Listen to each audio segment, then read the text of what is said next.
여러분 안녕하십니까? 포항 MBC 뉴스투데이입니다. 첫 소식 코로나19 속보입니다.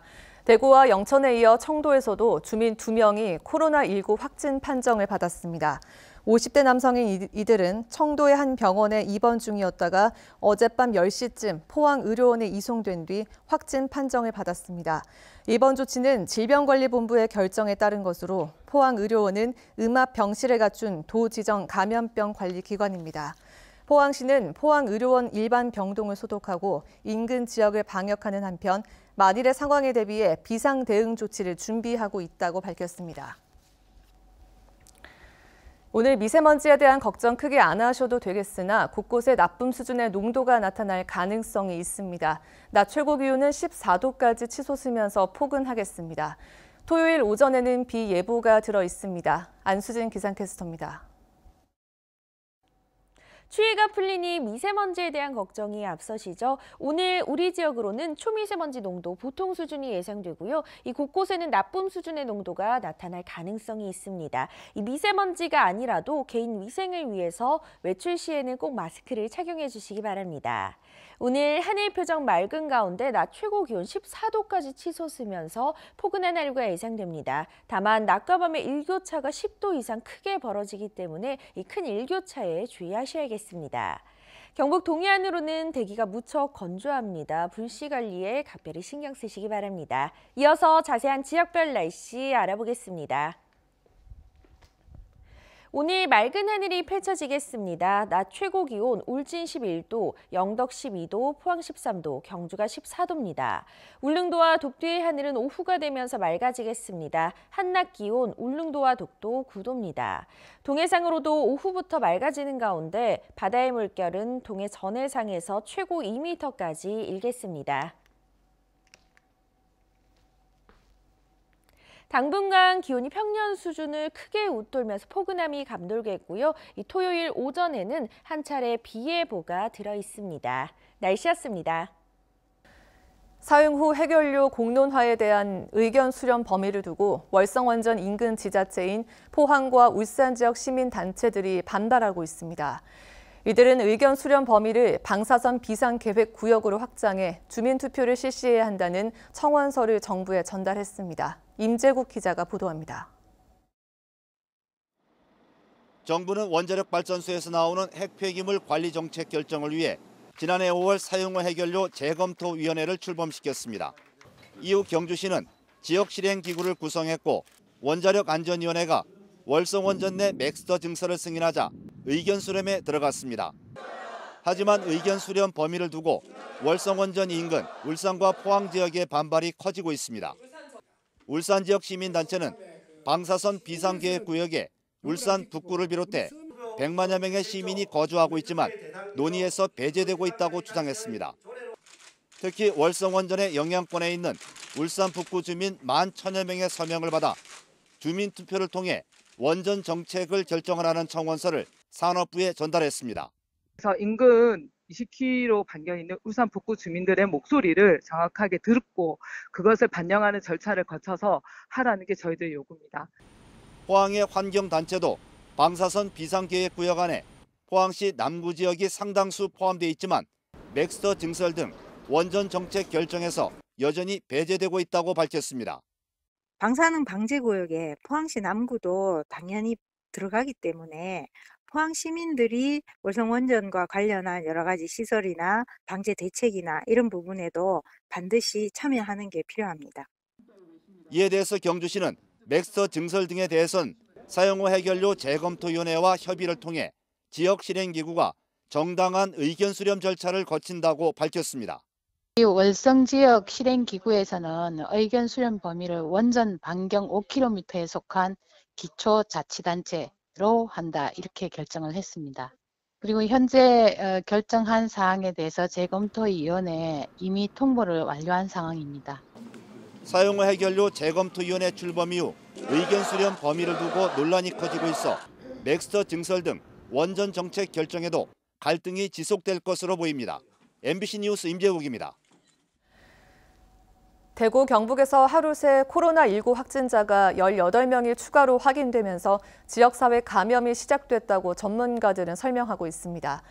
증상이 없어도 전파가 잘 되는 바이러스 특성도 원인이지만 안이한 대응이 화를 키웠다는 지적도 있습니다. 한태연 기자가 보도합니다.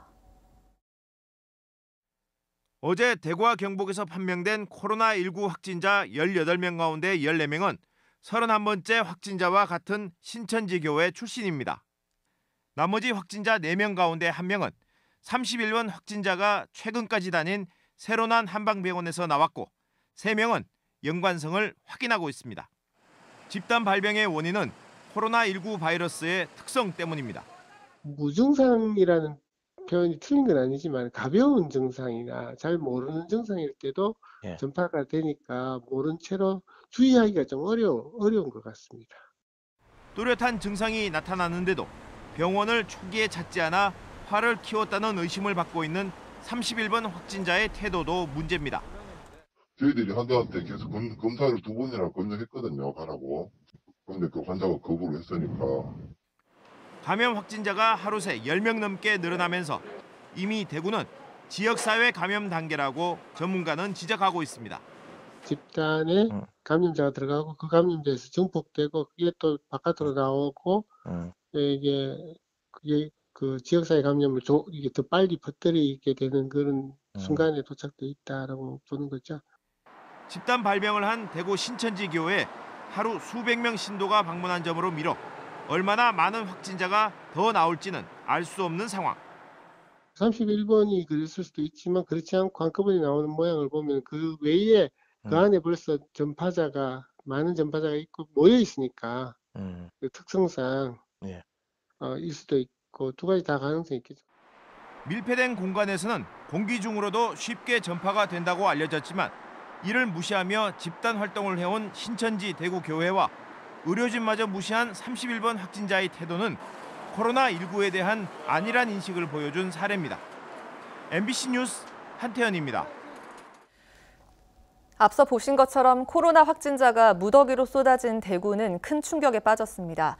경북에서도 영천에서 3명의 확진자가 처음 나왔는데 이들 가운데 2명이 대구 31번 환자가 다닌 교회와 관련된 것으로 확인됐습니다. 홍석준 기자입니다. 경북의 확진자 3명은 모두 영천시 거주자입니다. 37번 환자는 47살 남성으로 경산시 진량읍 식당에서 근무해왔습니다. 39번과 41번 환자는 각각 61세, 70세 여성으로 이 여성 2명은 31번 환자가 다닌 대구 신천지 교회와 역학 관계가 확인됐지만 남성 환자의 감염 경로는 아직 불투명합니다. 37번 환자는 경북대병원, 39번, 41번 환자는 동국대 경주병원 음압병실에 입원 중입니다. 39번 환자가 다녀간 영남대 영천병원 응급실 등 영천 지역 8개 병의원이 폐쇄됐고 경산시 진량읍 식당도 문을 닫았습니다. 도민들께서 가장 궁금해하실 확진자의 상세한 동선과 접촉자 등에 관한 내용은 확인되는 대로 공식 채널을 통해 신속하게 알려드리겠습니다. 경북보건당국은 대구 31번 환자와 관련해 도내에서 추가 확진자가 더 나올 가능성을 우려하고 있습니다. 실제 하루 10건 미만이던 경북의 코로나 검사 신청 건수가 당장 하루 만에 34건으로 급증한 상태입니다. 이번을 계기로 보면 지역사회의 전파 가능성이 높기 때문에 이런 분들에 대해서는 더욱더 심층 있는 그런 모니터링을. 한편 지난 주말 31번 환자가 다녀간 대구 퀸벨 호텔에 예식 하객으로 참석한 경북도청 직원 4명, 성주군청 직원 50명, 청도군 주민 40여 명은 자가 격리됐습니다. MBC 뉴스 홍석준입니다. 한 번 더 전해드리겠습니다. 대구와 영천에 이어 청도에서도 주민 2명이 코로나19 확진 판정을 받았습니다. 50대 남성인 이들은 청도의 한 병원에 입원 중이었다가 어젯밤 10시쯤 포항의료원에 이송된 뒤 확진 판정을 받았습니다. 이번 조치는 질병관리본부의 결정에 따른 것으로 포항의료원은 음압병실에 갖춘 도지정 감염병 관리기관입니다. 포항시는 포항의료원 일반 병동을 소독하고 인근 지역을 방역하는 한편 만일의 상황에 대비해 비상 대응 조치를 준비하고 있다고 밝혔습니다. 코로나19가 확산되면서 청소년 수련시설도 행사가 줄줄이 취소되거나 연기되는 등 타격을 입고 있습니다. 경주 화랑마을의 경우 코로나19가 발생한 뒤 시설 대관과 수련 활동, 그리고 육부촌과 야영장 등 수십 건이 취소됐습니다. 보문단지안 보문청소년 수련원도 이달에 예정된 2건이 모두 취소된 데 이어 다음 달 예정이던 10여 건도 10월로 연기됐습니다. 더불어민주당은 포항 북구 국회의원 선거에 오중기 후보를 공천한 데 이어 포항남 울릉에는 허대만 후보를 단수 공천자로 어제 확정했습니다. 민주당 공관위는 또 포항 6선거구 도의원 보궐선거에 면접과 여론조사 등을 거쳐 최광렬 후보를 공천했습니다. 최광렬 후보는 연희읍과 대송, 상대동 주민들의 건강권을 지키기 위해 유광숲 조성과 자명천 생태하천 복원, 연일 배수로 복개, 인주도로 조기 개통 등 공약을 제시했습니다. 혼자서 일상생활을 하기 어려운 중증 장애인들을 위해 정부는 장애인 활동 지원 서비스를 시행하고 있습니다. 그런데 활동 지원사가 없는 야간 시간에는 여전히 혼자일 수밖에 없는데요. 24시간 활동을 지원하는 서비스가 있지만 경북에서는 아직 시작조차 안 된 상황입니다. 박성아 기자입니다. 올해로 20년째 성우 씨는 근육장애를 앓고 있습니다. 몸을 일으키고 옷을 입는 기본적인 일상생활에서도 활동지원사의 도움이 필요합니다. 성우 씨는 곁에 아무도 없는 밤에는 제대로 잠을 잘 수조차 없다고 말합니다. 계속 통증이 와요. 근데 몸을 뒤척일 수가 없거든요. 그러다 보니까 아프다 보니까 안 눕고. 더구나 중증 장애인들은 재난 상황에서 더 심각한 상황에 놓여집니다. 지난 2017년 지진 당시 성우 씨는 꼼짝도 할 수 없는 상태에서 죽음의 공포를 느꼈습니다. 넘어지면 이대로 그냥 죽겠구나. 그 생각을 많이 하고, 그러니까 이왕 넘어질 거면은 그냥 아파트가 그냥 확 무너져가지고 그냥 고통 없이 죽었으면. 서울과 부산, 대구 등 전국 9개 시도에서는 342명의 중증 장애인이 24시간 활동 지원 서비스를 이용하고 있지만 경북은 아직 시작조차 못한 상황.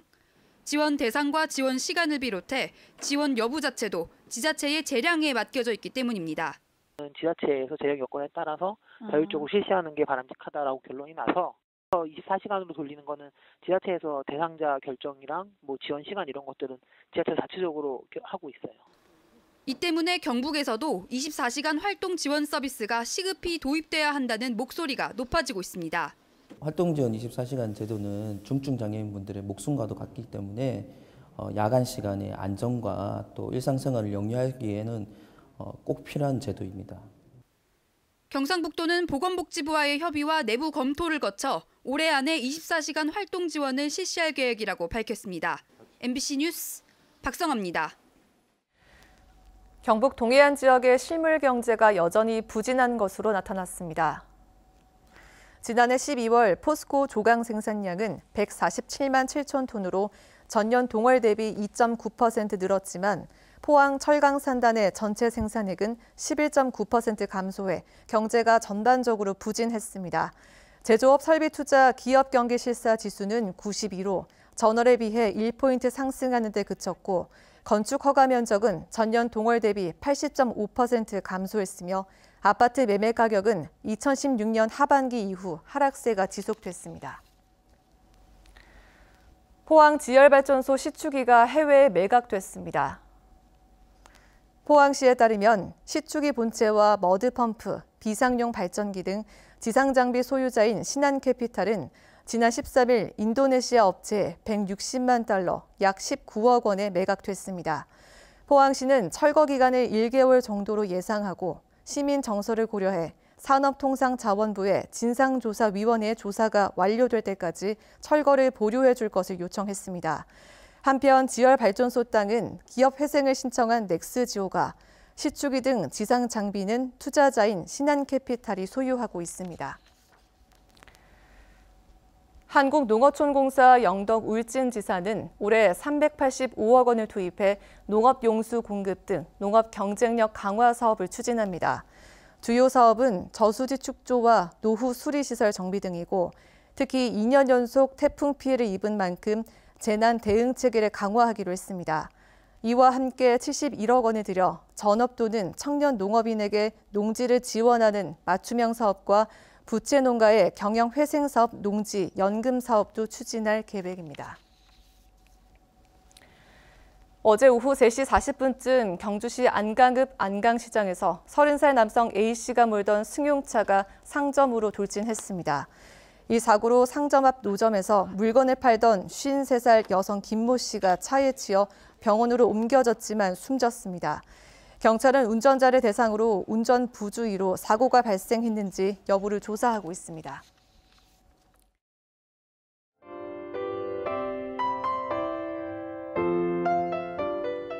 추위가 풀리니 미세먼지에 대한 걱정이 앞서시죠. 오늘 우리 지역으로는 초미세먼지 농도 보통 수준이 예상되고요. 이 곳곳에는 나쁨 수준의 농도가 나타날 가능성이 있습니다. 이 미세먼지가 아니라도 개인 위생을 위해서 외출 시에는 꼭 마스크를 착용해 주시기 바랍니다.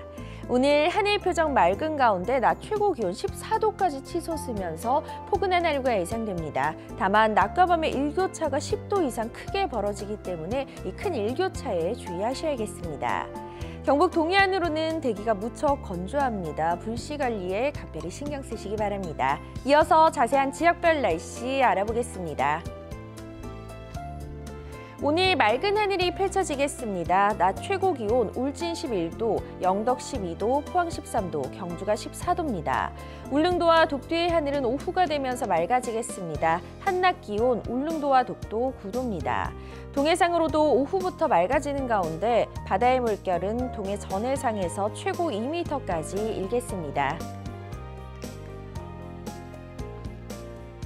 당분간 기온이 평년 수준을 크게 웃돌면서 포근함이 감돌겠고요. 이 토요일 오전에는 한 차례 비 예보가 들어 있습니다. 날씨였습니다. 이상으로 포항 MBC 뉴스를 마칩니다. 여러분 고맙습니다.